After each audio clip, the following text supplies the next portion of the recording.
ಎಲ್ರಿಗೂ ನಮಸ್ಕಾರ. ನಮ್ಮ ಅಡುಗೆ ಚಾನೆಲ್ಗೆ ಸ್ವಾಗತ. ಇವತ್ತಿನ ವಿಶೇಷ ರುಚಿಕರವಾಗಿ ಬಾಯಲ್ಲಿ ನೀರು ಬರಿಸೋವಂಥ ಕುರ್ಮದ ರೆಸಿಪಿ. ಇದು ದೋಸೆ, ಇಡ್ಲಿ, ಚಪಾತಿ, ಪೂರಿ, ಗೀ ರೈಸು, ಜೀರಾ ರೈಸ್ ಎಲ್ಲದ್ರ ಜೊತೆಲೂ ಚೆನ್ನಾಗಿರುತ್ತೆ. ಟ್ರೈ ಮಾಡಿ ನೋಡಿ. ಮೊದಲನೇ ಸ್ಟೆಪ್ಪಲ್ಲಿ ಬಾಣಲೆ ಇಟ್ಕೊಂಡಿದ್ದೀನಿ. ಎಣ್ಣೆ 2-3 ಚಮಚದಷ್ಟು. ಎಣ್ಣೆ ಬಿಸಿ ಆದಮೇಲೆ ಕಟ್ ಮಾಡಿ ಇಟ್ಕೊಂಡಿರೋ ಈರುಳ್ಳಿ, ಒಂದು ದೊಡ್ಡ ಈರುಳ್ಳಿನ ಉಪಯೋಗ ಮಾಡಿದ್ದೀನಿ. ಈರುಳ್ಳಿ ಸ್ವಲ್ಪ ಹೊಂಬಣ್ಣ ಬರಬೇಕು, ಅಲ್ಲಿವರೆಗೂ ಬೇಯಿಸ್ಕೋಬೇಕು. ಈಗ ಈರುಳ್ಳಿ ಹೊಂಬಣ್ಣ ಬಂದಿದೆ.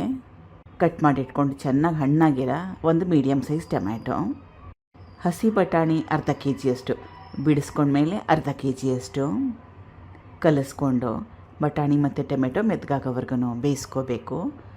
ಬೇಗ ಆಗೋಗುತ್ತೆ. ಸುಮಾರು ಒಂದು 7-8 ನಿಮಿಷ ಮೀಡಿಯಮ್ ಫ್ಲೇಮ್ನಲ್ಲಿ ಬೇಯಿಸ್ಕೊಂಡ್ರೆ ಸಾಕಾಗುತ್ತೆ. ಇದು ಬೇಯೋಷ್ಟರಲ್ಲಿ ಇದಕ್ಕೆ ಮಸಾಲಾನ ರುಬ್ಕೊಳ್ತಾ ಇದ್ದೀನಿ. ಮಿಕ್ಸಿ ಜಾರ್ ತೊಗೊಂಡಿದ್ದೀನಿ. ಕಾಯಿ ಚೂರುಗಳು, ಸಣ್ಣ ತೆಂಗಿನಕಾಯಲ್ಲಿ ಅರ್ಧ ಹೋಳಷ್ಟನ್ನ ಉಪಯೋಗ ಮಾಡ್ತಾಯಿದ್ದೀನಿ. ಹಸಿರು ಮೆಣಸಿನಕಾಯಿ 3.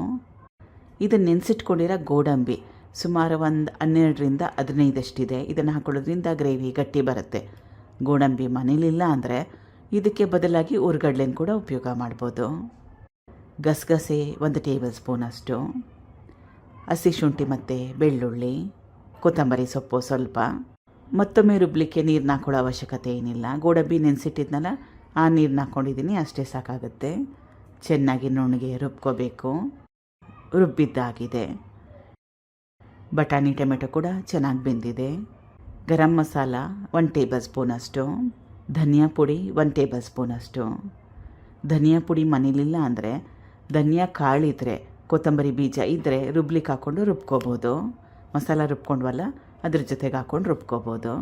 ಒಣ ಮಸಾಲೆ ಹಾಕ್ಕೊಂಡ್ಮೇಲೆ ಮತ್ತೊಮ್ಮೆ ಸುಮಾರು ಒಂದು 20 ಸೆಕೆಂಡಷ್ಟು ಬೇಯಿಸ್ಕೊಂಡ್ರೆ ಒಳ್ಳೆಯದು. ಮಸಾಲ ರುಬ್ಬಿಟ್ಕೊಂಡಿದ್ನಲ್ಲ ಅದು.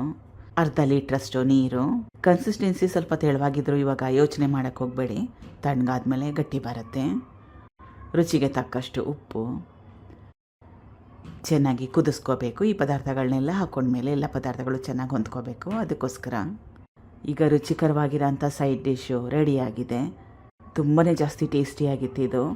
ಬಟಾಣಿ ಜೊತೆಗೆ ನಿಮ್ಗೆ ಯಾವ ತರಕಾರಿ ಇಷ್ಟ ಆ ತರಕಾರಿನ ಹಾಕ್ಕೊಂಡು ಮಾಡ್ಕೋಬೋದು. ಎಲ್ಲ ಆದಮೇಲೆ ಕೊನೆಯಲ್ಲಿ ಕಸೂರಿ ಮೇಥಿ ಅಥವಾ ಕಸ್ತೂರಿ ಮೇಥಿ. ಇದು ಮನೇಲಿಲ್ಲ ಅಂದರೆ ಸ್ಕಿಪ್ ಮಾಡ್ಕೊಳ್ಳಿ, ಹಾಕೊಳ್ಳೋ ಅವಶ್ಯಕತೆ ಏನಿಲ್ಲ. ಟ್ರೈ ಮಾಡಿ ನೋಡಿ. ಮೊದಲೇ ಹೇಳ್ದಂಗೆ ಎಲ್ಲದ್ರ ಜೊತೆಲೂ ಈ ಸೈಡ್ ಡಿಶ್ಶು ಚೆನ್ನಾಗಿರುತ್ತೆ. Thank you for watching. ಧನ್ಯವಾದಗಳು.